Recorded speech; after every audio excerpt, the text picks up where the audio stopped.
Assalamu alaikum, everyone, and welcome to another great night here in SubhanAllah, on these great nights of Ramadan. And it's really moving, guys.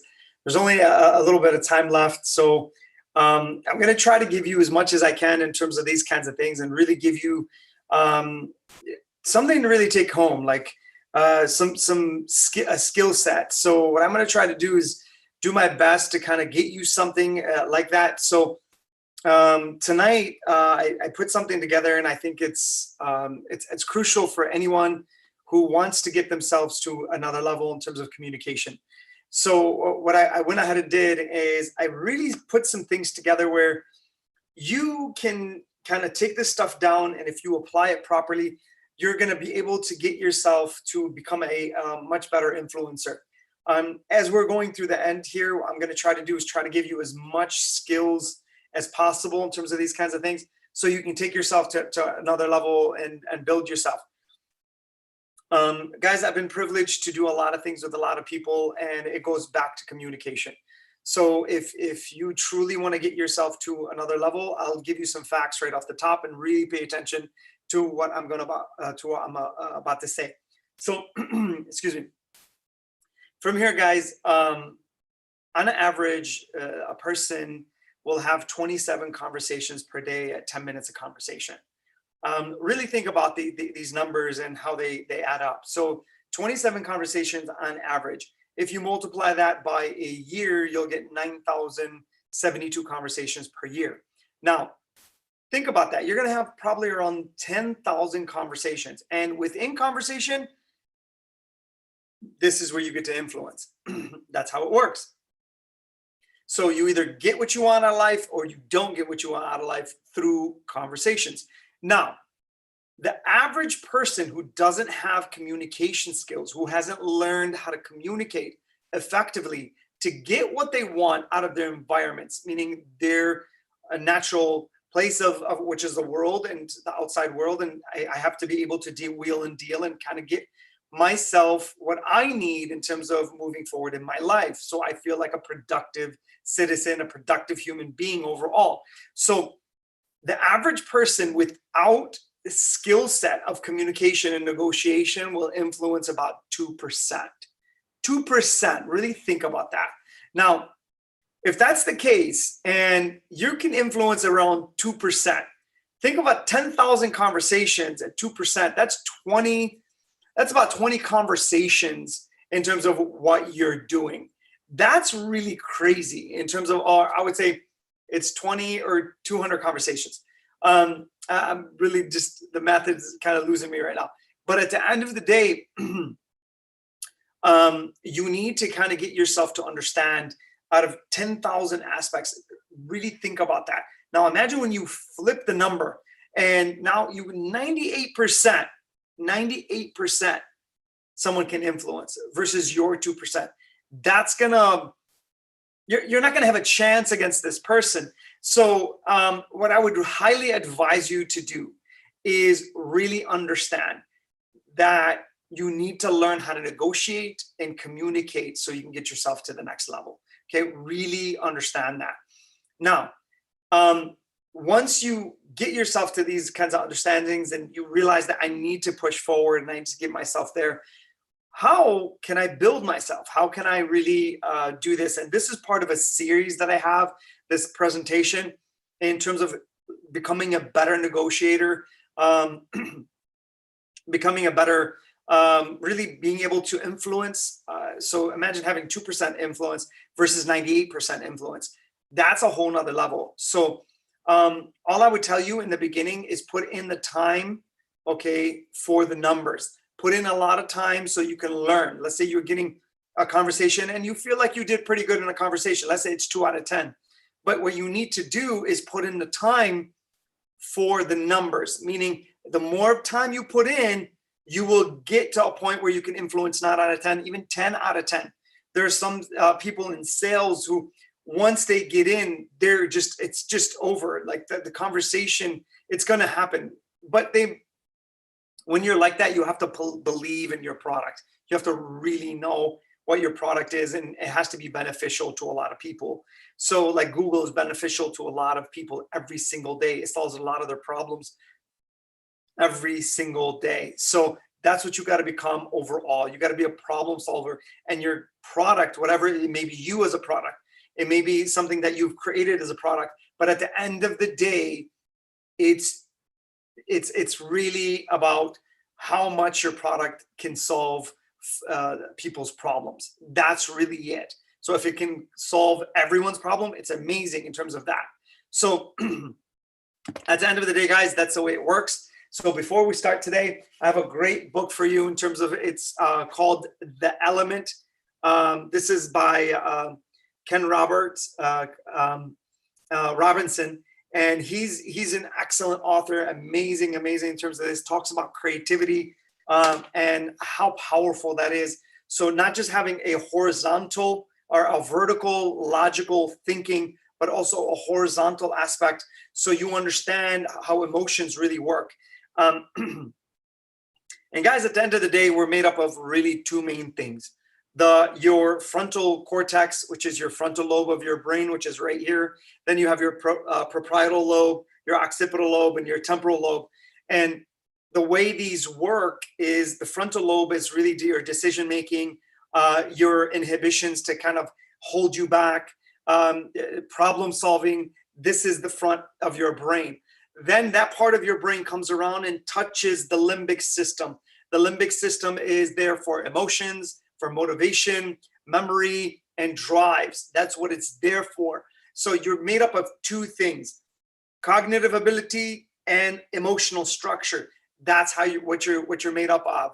Now, how you use those in a conversation is crucial. It's crucial how you can maneuver. So there's emotional intelligence, then there's IQ in terms of just intellect.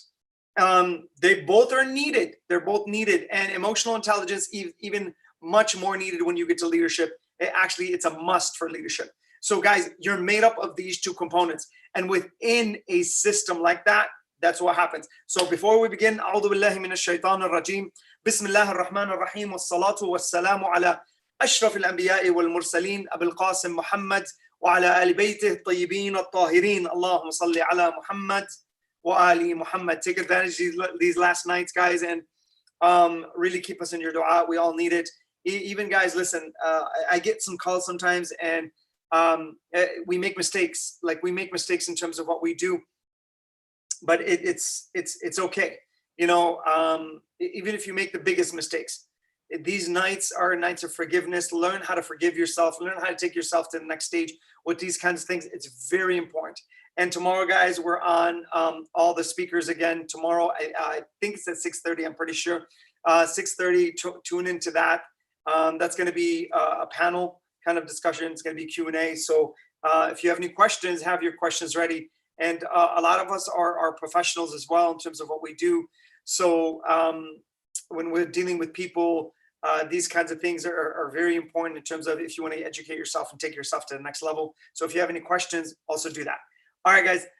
Tonight, what we're going to talk about is the first stage of really a conversation. And a conversation consists of three things. I'm going to take you through that.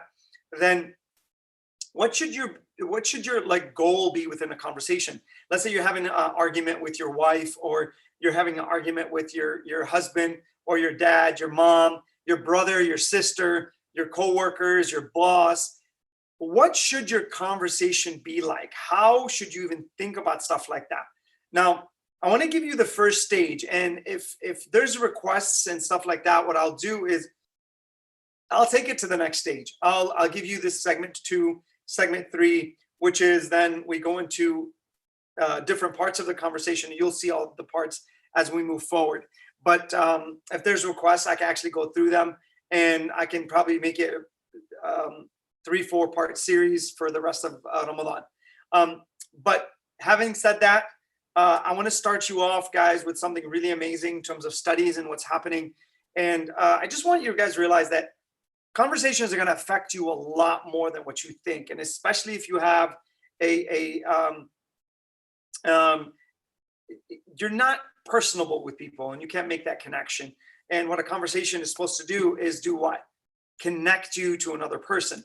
So what I'm going to go through today is just give you these aspects and give you this presentation so you can kind of take yourself to another level. And so overall, guys, a conversation, when you connect with another person, it almost becomes spiritual. It's a spiritual experience because that connection, which you infuse chemically and chemically, like mentally and emotionally, in terms of your hormonal streams, it's really incredible. And I'm thinking actually of tomorrow actually doing a presentation on sleep and how to really shut down and why, maybe not shut down your brain, but how important is sleep and how it affects your immune system, how it affects your, it's been linked now to cardiovascular aspects in terms of these kinds of things. So that's the way it works. All right. So I may be thinking of that. Now let's move on this in terms of pre-conversation. We're going to talk about what is the goal within a conversation, the 4 languages of communication, and trust. So let's move on that. Guys, first thing I want to talk to you about is epigenetics. Epigenetics is a new science that's coming out, and it's literally environments trigger gene activity, meaning that you're going to be changing your physiology in terms of the gene itself and what genes actually get expressed. And really pay attention to this. And the reason I'm putting it in here in terms of what's going on, I think it's so crucial in terms of what's happening. Environments affect, environmental effects turn genes on and off, meaning whenever you're, and I'm going to connect it back to a conversation, your environmental cues will actually turn on your genes inside your system. So I want to show you how this works. And this is really an amazing example of everything in the way it's structured. So ultimately, the genes and everything that's happening is connected to that. So this is the way it works. Let me show you how even depression is triggered by external cues. So a depression gene gets activated, means you're having a conversation, you're having a high stressful conversation with someone and you don't like it. You don't like the conversation, it's high stress. Maybe it's got you going for a long period of time and you're maintaining that stress. So a depression gene gets activated. Listen to this, please. Okay. By major stress events. After a stressful event, then what happens? Okay. The activation of the gene leads to what? Neurochemical changes. It actually changes the neurochemicals in your brain that lead to depression. So I want to show you how much that's set up in terms of that way. It's really incredible. So please pay attention to your conversation, guys. Pay attention to, as we talked about before, those poisonous words that you inject in someone's heart. In the Quran, it says, وَمَنْ عَمَلَ مِثْقَالَ ذَرَّةٍ خَيْرًا يَرَى وَمَنْ عَمَلَ مِثْقَالَ ذَرَّةٍ شَرًّا يَرَى. Meaning, if you do an atom's weight of good, you're going to see it then. And if you do an atom's weight of bad, you're also going to see it. And it says in the Quran, وَحُصِّلَ مَا فِي الصُّدُورِ. Surely your intention is going to be brought out. So imagine on a day of judgment, your intention is right in your face and it's talking to you. It's literally telling you, listen, here's who I am. Here's what I've done. And you can't deny. Can you deny your own intention? And then there's another verse where it says, وَهُلِكَ عَنِّي سُلْطَانِيَ. It's my own free will has been taken away from me. So on those levels, you got to understand that when you say a word to someone and it's injected with anger, it's injected with just malice, it's injected with hatred, it's injected with just poison in terms of these kinds of things, resentment. Understand when it goes in a person's ears, prior to you saying it, that person's heart was in a different place. It was in a different place, meaning their genetic system was in a different place. And the second it comes out of your mouth and it lands in the other person's ear, that as soon as it lands in their ear, guess what's going to happen? It's going to change that. And it may activate these things in terms of their own makeup and what you've done to the other person. So you change their heart. terms of how that is. And imagine your intention is evil. Some people's intentions are evil, or some people just want to push your buttons. Let's say you're having a conversation and you just want to push someone's button. You just want to do that because you know it, because you're being egotistical. Can you back off at that second? It's very difficult to do that. You can't in the middle of a conversation realize you're wrong. Then you tell someone, hey, I think I'm wrong. That's very difficult to do, but you'll continue with the end of the conversation. You may apologize tomorrow. That's the way it works. But on these kinds of things, before you speak, understand the weight of your tongue, that it's, Imam Ali alayhi salam, he says, its sin is heavy. It's light. It's a light piece of flesh, but its sin is heavy. And he says, the tongue is like a lash. When it's unleashed, it scars another person. So what you need to understand is be very careful when you open your mouth and when you allow your mouth to say certain things that you may regret later. Imam Ali also says, he says, your secrets, so that are behind your tongue, are your prisoner. Until you let them out and you speak, then you become their prisoner. Then he says, don't be mad when then people share your secrets, because you weren't strong enough to protect them in the first place. It's all about the tongue. It's so important that you understand within a conversation, this and how to use them properly. And if you want to be effective in life and get yourself ahead, learn that combination properly. It's an art form. You need to understand that. Not many people can truly communicate. To be an amazing communicator, it's a type of intelligence. So you got to get yourself to another level there. So understand, I'm giving you this weight right now, so you understand that there's a lot of weight behind words. Don't just take them like words can never hurt me. Yes, they do. They scar. And emotional wounds, when you scar someone, they bleed pain. I have a video on that. Emotional wounds actually bleed pain. When you cut someone emotionally, okay, they bleed pain. So you got to understand that. And they don't heal like physical wounds. Sometimes emotional wounds never heal because the person can never cope with the situation. And if you're the one that's created that cut inside that person, God help you, because that person is going to continue to bleed throughout their whole life. And they may never know how to deal with the situation. And they may not even know that you're the one that cut them. They may not even know that the cut is there. And it creates a behavior and they get depressed. So be very careful with this stuff, guys. I'm saying this and I'm putting this on the table for a reason. So you guys understand that before you say your words, weigh them. Weigh them. Be an intellect that doesn't put weight on people's hearts. It actually relieves it. It relieves it. And when you know the truth, follow it. Follow it. Even if your heart can't follow it, it's okay. Just at least know it in the beginning. Then train yourself to follow the truth. Train yourself on that road to get there, where you earn the emotion. Then the mind is telling you don't, and the heart is also telling you now don't. The mind was telling you go, it's salah, okay? And the heart tells you yes, go, it's salah. So you want to get that in line.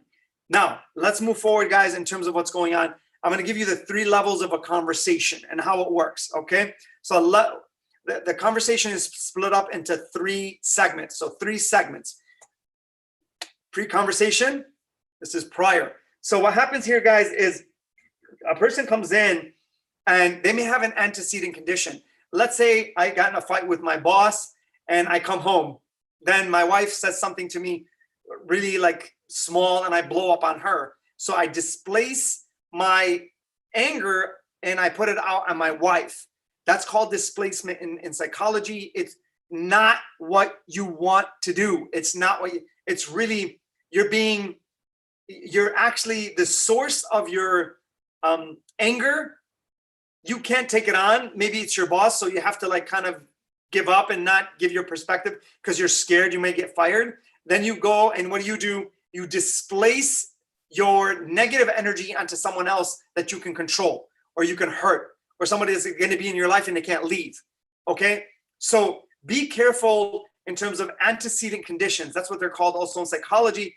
Okay, antecedent conditions are what you come into a conversation with.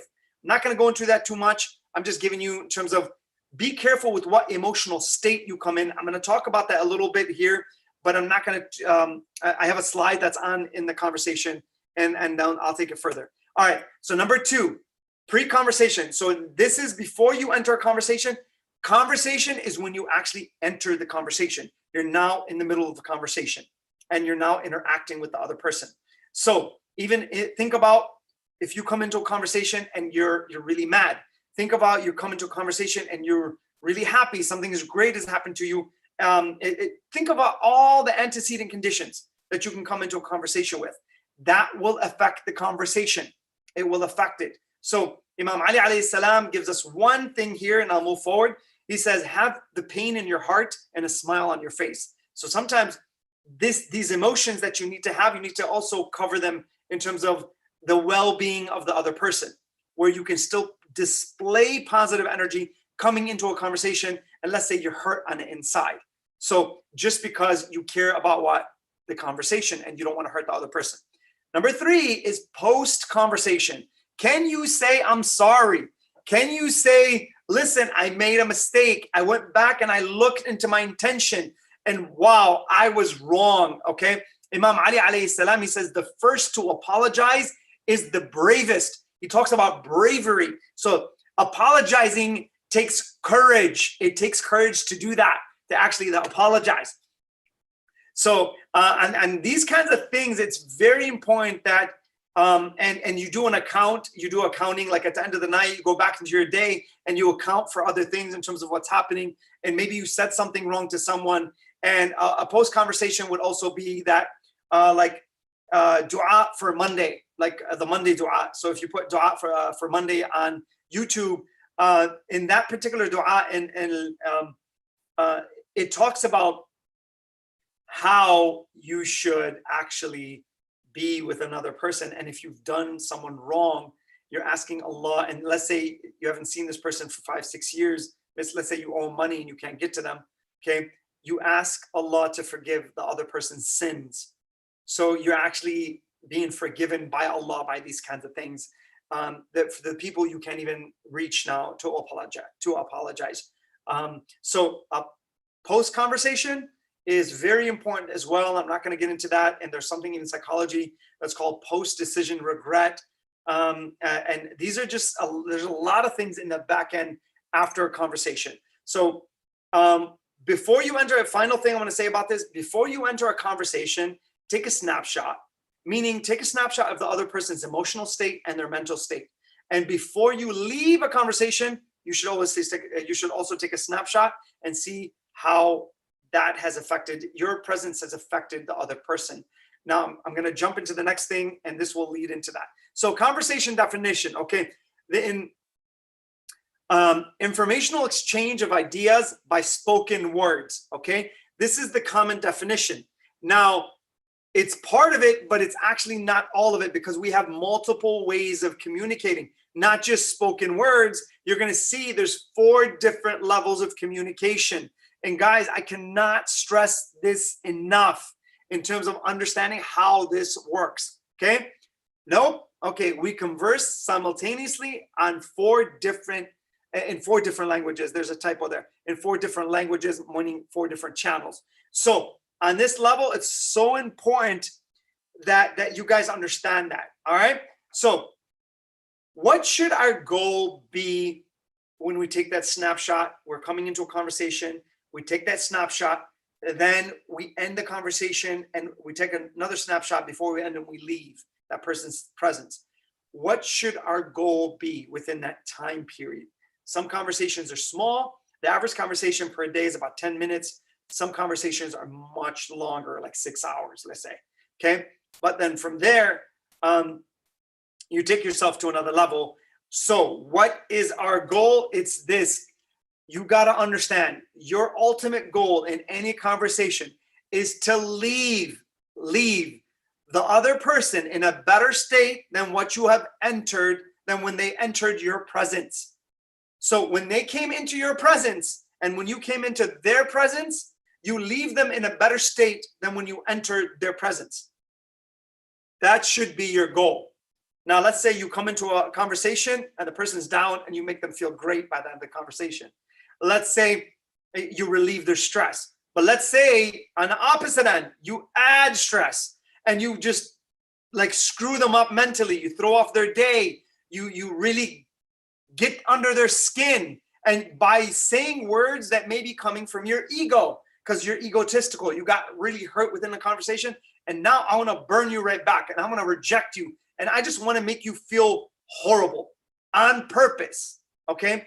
We all have gone through this, guys. Okay. We all have our triggers, and remember epigenetics and how we can hurt the other person. So it's very important how that happens. Your ultimate goal is to leave the person in a better state than when they have entered your presence. That's your goal. All right.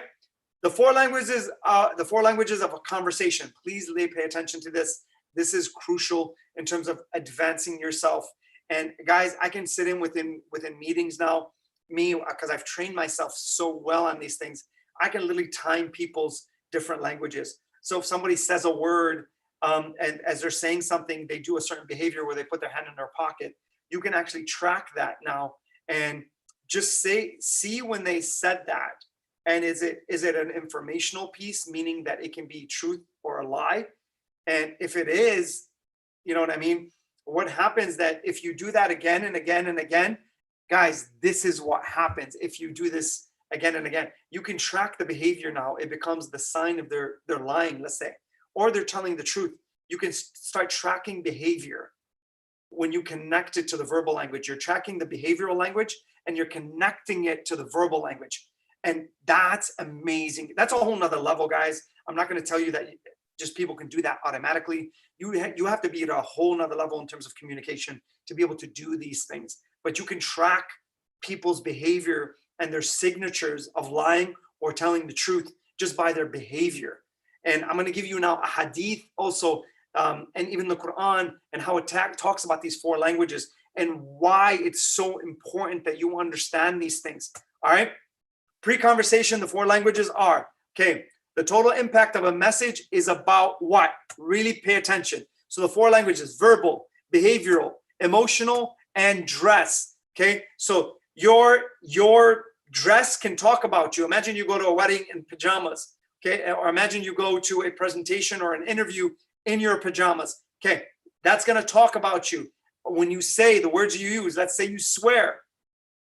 And by the way, you get yourself to swear, it will come out in the wrong places, guaranteed. And it's the way you train yourself. So be careful with using those foul words. It's haram anyway. So just al-fahsha'i wal-munkar, meaning indecency. So be decent. Don't swear. Don't use the words because you want to emphasize certain things because you can't do it without these negative words. That just tells me that your communication skills is not there. And people use it for different things. It's up to you. You want to use it, use it. At the end of the day, it's your prerogative. But I'm just telling you, you don't need it. To be an effective communicator, you don't need it. Behavior is all about your body and your language in terms of how you display yourself. And by the way, that's the biggest one right there. All right. People leak out. Imam Ali alayhi salam, he says, when someone tries to hide something, it will leak out on their facial expressions, meaning behavioral, and the limbs that they have, meaning your body language. It will leak out. And if someone knows how to read it, they'll read you like a book. Don't think you're hiding anything. They'll read you like a book, guaranteed. Okay. They're experts. There are people who are experts and stuff like this. All right. Emotional is just literally your emotional state. This is where you need emotional intelligence, where you have to pick up on people's emotions. They're hurt, they're not hurt. You have to be an empath here. Dress, I already explained it to you. Those are the four languages. Here's what happens. When you ask someone, like I'll give you an example. Guys, before I go into the example, you can send mixed messages to what? Another person within one statement. This is how it works. So watch this. You walk up to your wife and you're like, you look at her and you check out her facial expressions, and she's like, hey, you know what? Let me flip that. The wife walks up to the husband and he's all really mad, and I don't want my sister to get mad at me. All right. So he gets mad And he's like, and she looks at him, she's like, because women are much stronger usually on emotional intelligence. She picks up his emotional language and she's like, what's wrong? He's like, and he's probably mad at her, let's say, nothing. And he walks away. So check this out. The first language, it's saying there's nothing wrong because it's verbal. He's saying nothing. Okay. The second language, which is behavioral, the swinging of the hands, there's something wrong, guaranteed. So right away, you got contradicting messages within saying one word and one behavior. But this is different than this. The behavior is different than what? Your verbal language. Now, the emotional language is also saying there's something wrong.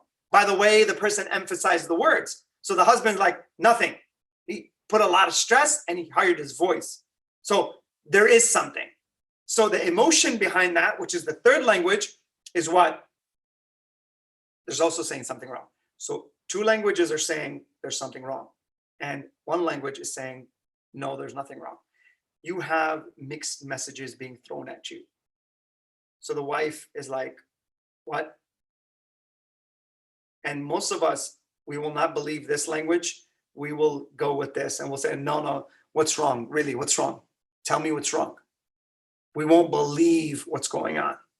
So I'm giving you a simple example, but it can get a lot more complex than this, guys. I'm giving you a very simple, so you understand the concept. But at the end of the day, I want to tell you something really quickly about these four languages, okay? In the Quran, it says, Allamahul bayan, so verbal. He can speak. He's given him utterance so we can have that. That's our conversation. That's part of being a human being. When you study mantiq, it says, Al-insan hayawanun natiq. Hayawanun natiq. So he can speak. He speaks. He has the ability to speak. So that's the verbal. Second, Imam Sadiq alayhi salam, he says, Kunu du'atan lana bighayri alsinatakum. Be a caller unto our path without your tongue, meaning through your behavior. It's incredible.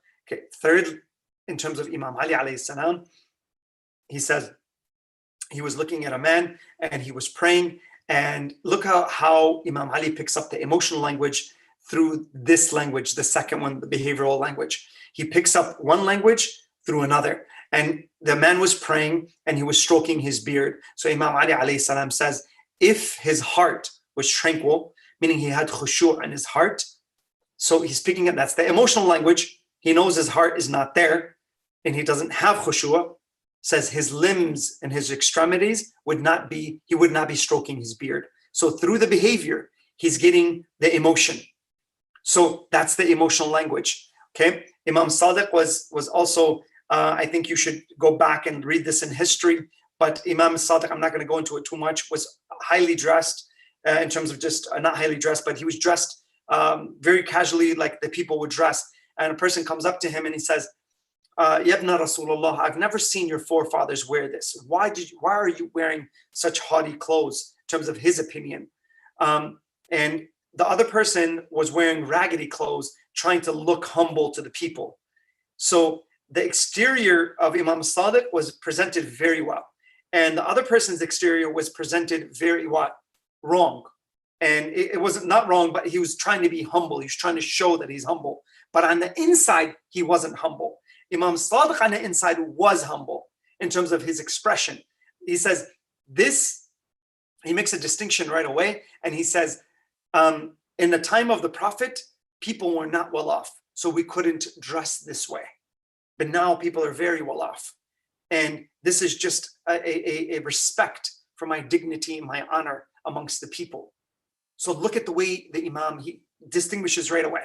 But look at the dress language. It's so important in terms of how we dress, how we talk, how we walk, how we do everything about you. You're a talking, walking billboard at the end of the day. And if you say you represent the religion, then people are going to have flags all over you because your dress talks, your body talks, your mouth, your behavior, everything talks. Okay. And if you commit, and I'm not going to go there in terms of that, but at the end of the day, here's what happens, guys.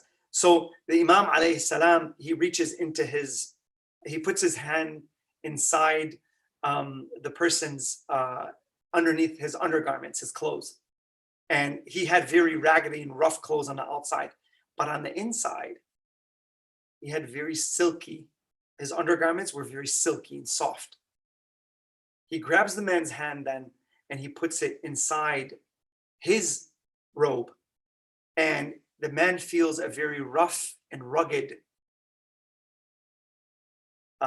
texture to the clothes on the inside. He's like, this is the true intention for Allah Azza wa Jal. So on that level, he tells him, don't show off to people. Have your true intention to Allah Azza wa Jal. Don't show off to the people that you are humble when you're on the inside, you're a munafiq. He says, this is what tells the difference. And it's the inside, it's not the outside. So subhanAllah, the dress language is so important when trying to convey messages. So as a guy, if you dress in tight clothes and or you are there taking pictures without any shirt, guess what? You're communicating. Okay. If you're a sister that may have taken off her hijab or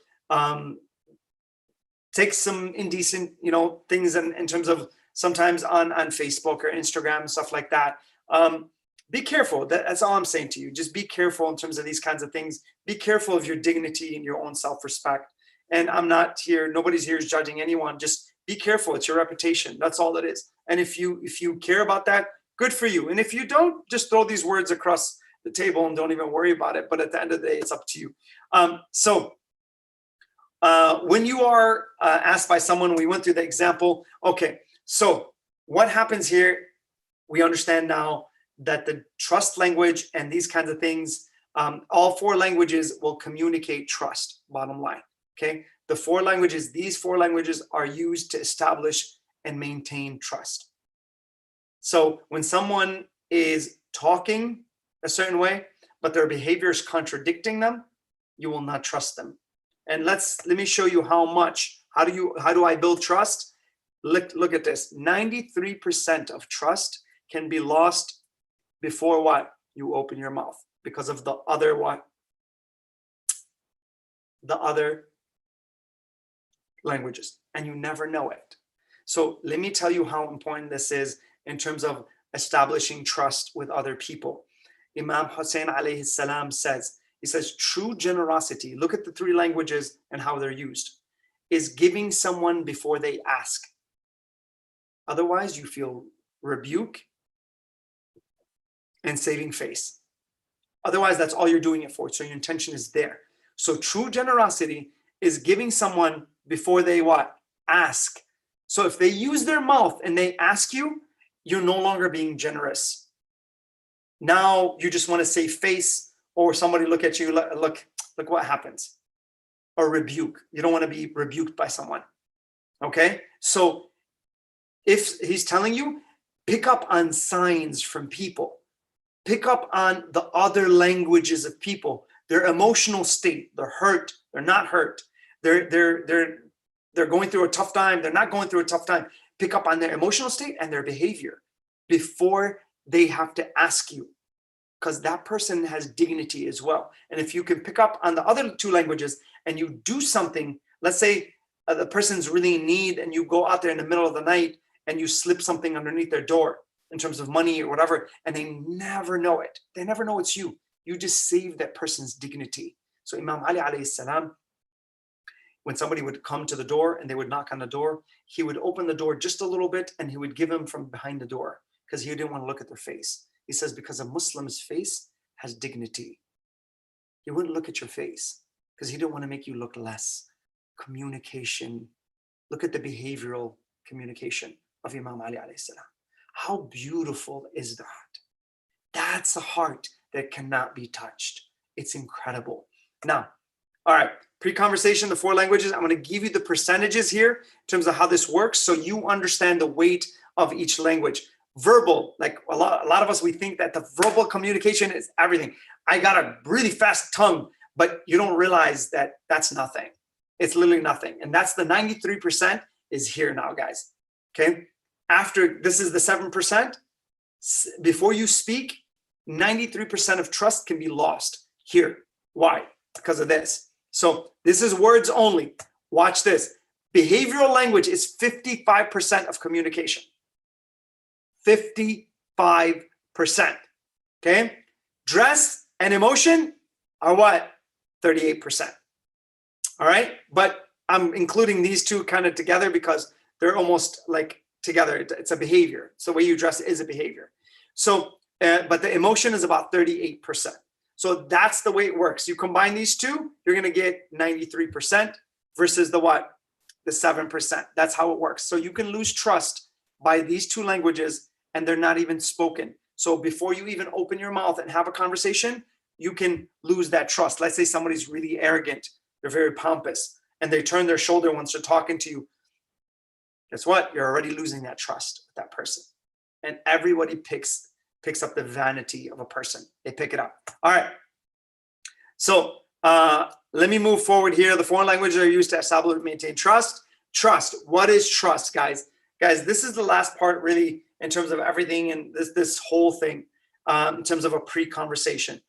So whenever you're about to enter a conversation, your trustworthiness is on the line. And if you use those languages during a conversation, and you use all four, and all four now, you don't have mixed messages, all four are saying the same thing. All four. You know what you gain here? Sincerity in the heart. And we talked about sincerity in the heart, the truth on your tongue, and presenting the truth through wisdom. So the second you do that, and you establish these four, and you're literally, all four languages are saying the same. Your mouth, your actions, and your emotions are saying what? And your dress, they're all saying the same thing. You're now consistent with your languages. So I want to give you a final example, and I'll give you two examples about the Prophet sallallahu alaihi wasallam. And honesty is the bridge that between two intentions. What that means is to build trust, you must be honest. Okay. Al-haqqu ma'ali wa aliyu ma'al-haqq. Okay. That is incredible. Truth is with Ali and Ali is with the truth. When you can get yourself to say the truth and you have sincerity in the heart, it's incredible. It's incredible. So now, Rasulullah sallallahu alaihi wasallam was known with two things, two names. As-Sadiq al-Amin. Those were his nicknames. As-Sadiq, he was the truthful one, the trustworthy one. So whenever you can do that and you can gain those weapons, if you want to become a dominant communicator, dominant, all right, have your knowledge and have your wisdom. No problem. You need those two. But this is what you need ultimately. You need sincerity in your heart. So all four languages need to come from here. Okay? The truth on your tongue, and present the truth through wisdom. Imam Ali alayhi salam, he says, wisdom is a tree that sprouts in the heart and its fruits manifest on your tongue. And he also says, whatever man intalaqa min al-qalb, waqa'a fil qalb. Wa man intalaqa min al-lisan, waqafa 'ind al-udhunan. So whatever comes out of the heart will enter the heart. Sincerity. Four languages saying the same thing. Sincerity in the heart. Okay? Whatever comes out of the heart will enter the heart. And whatever comes out of your tongue will stop at the other person's ears. It will not enter. That's incredible in terms of understanding that. Incredible. So the Prophet sallallahu alaihi wasallam, all four languages must say the same thing to create trust, to connect emotionally to another person.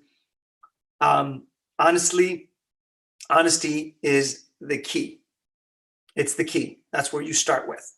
So if you truly want to become a very powerful communicator, you have to get that down first. Otherwise, you're just a manipulator. That's the way it works. So the truth needs courage. You need to have courage to say the truth.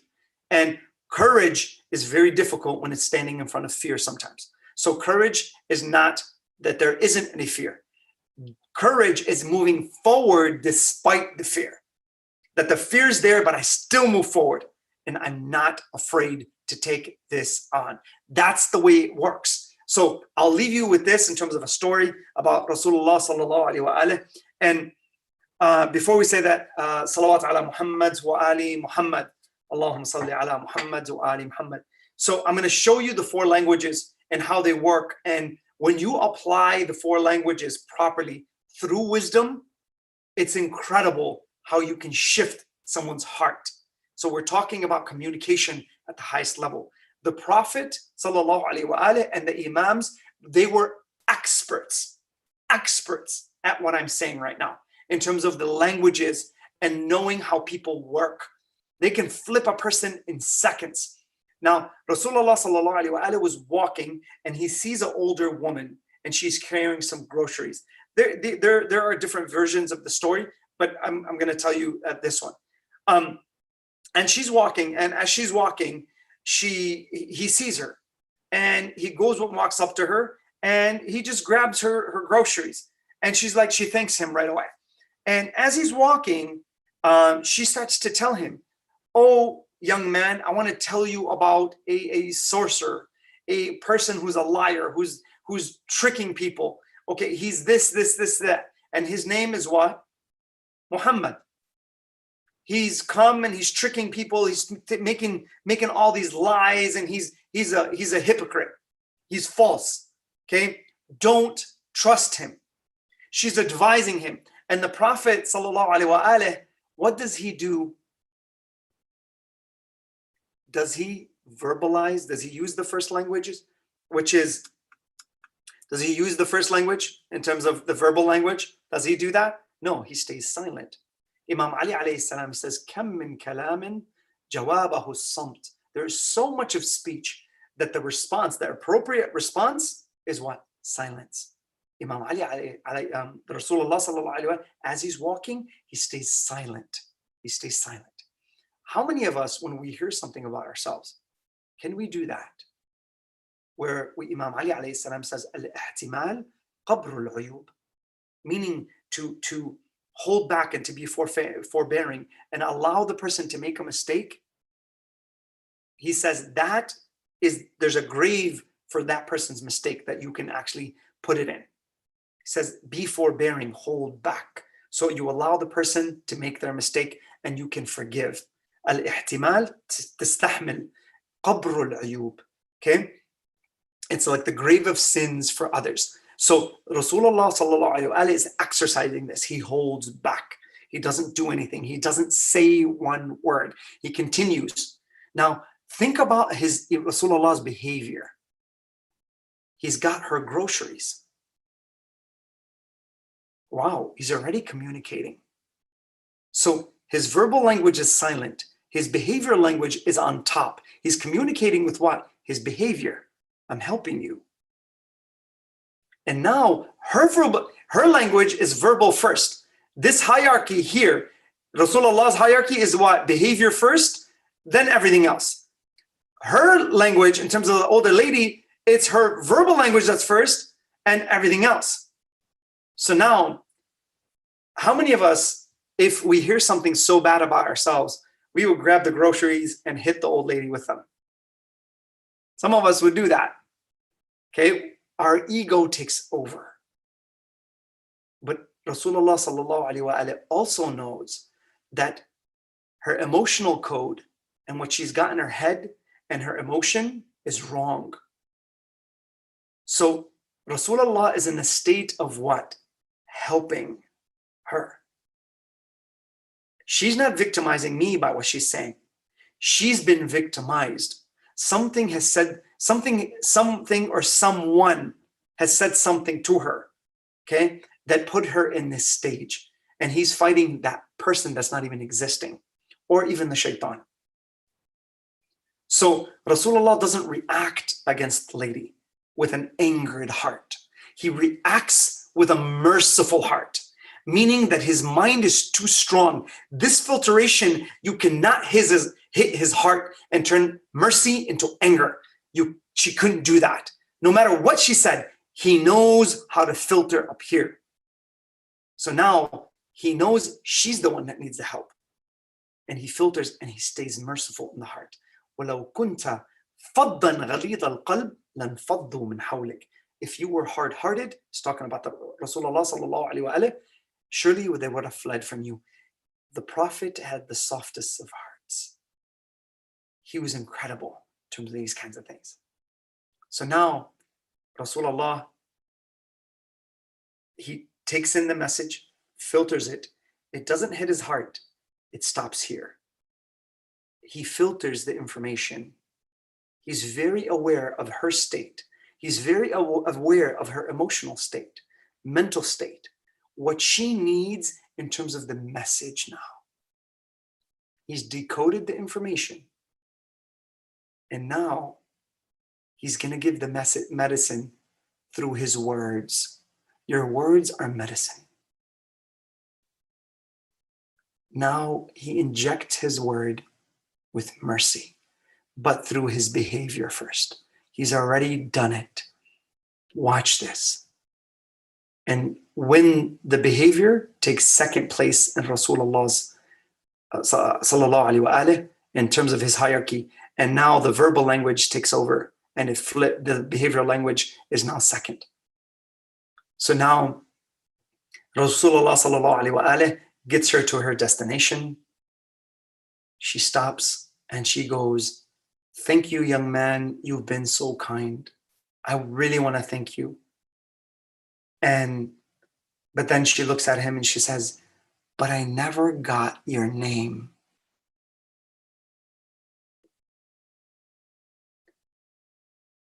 I just want you to think of this moment now. Rasulullah, his name is a medicine.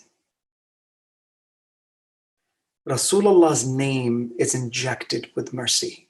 His name, وَلَوْ كُنْتَ فَضًّا غَلِيظَ الْقَلْبِ. If you were hard-hearted, he's not. His words now, he injects them with what? Mercy. So he can soften the other person's heart. And he says to her, Muhammad sallallahu alayhi wa alayhi. Wow. One word. One word.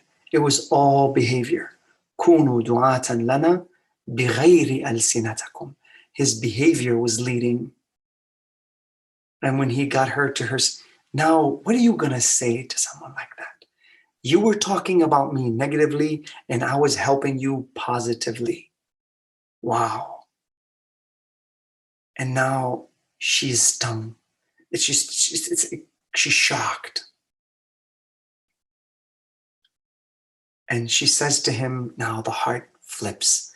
Why? Because he injected the words with mercy. His words, his own name is mercy.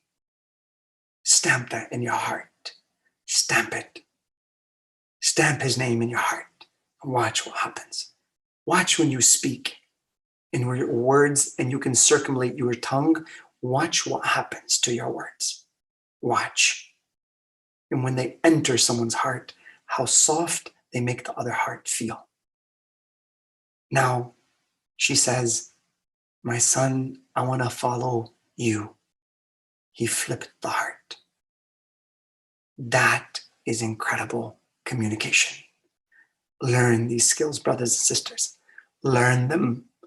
They're your aid in this world. You will be asked about every single word and every emotion injected into that word, be it good or bad.